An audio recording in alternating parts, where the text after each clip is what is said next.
Oh, you're so sweet, Mom.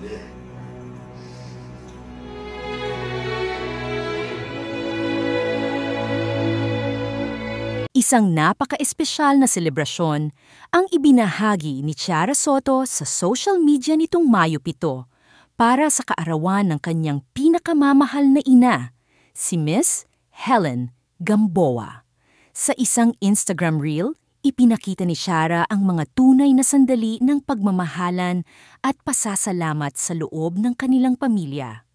Sa simula ng video, makikita ang sulat mula kay dating Senate President Tito Soto, isang simpleng liham pero punong-puno ng pag-ibig.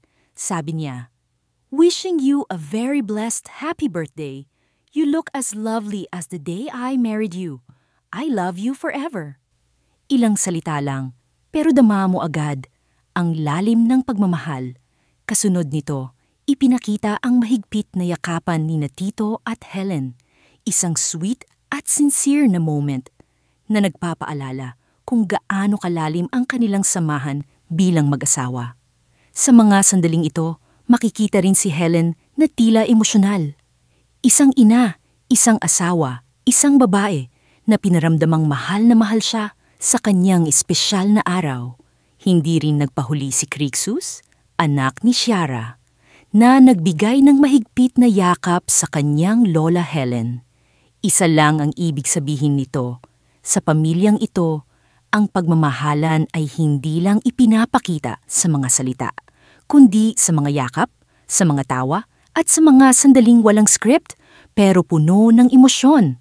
Sa kanyang caption, ibinahagi ni Tiara, "Happy birthday to the most beautiful woman with the biggest heart and purest soul.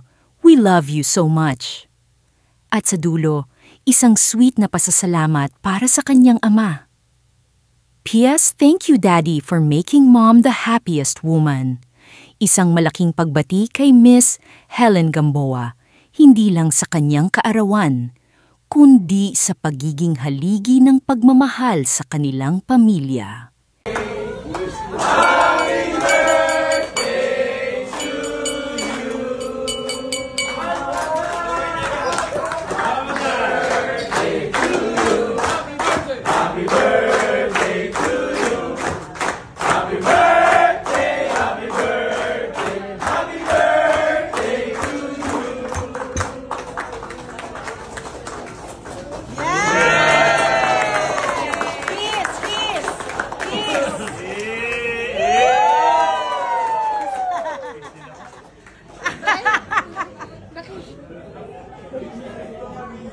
Kiss! Eh di sila na.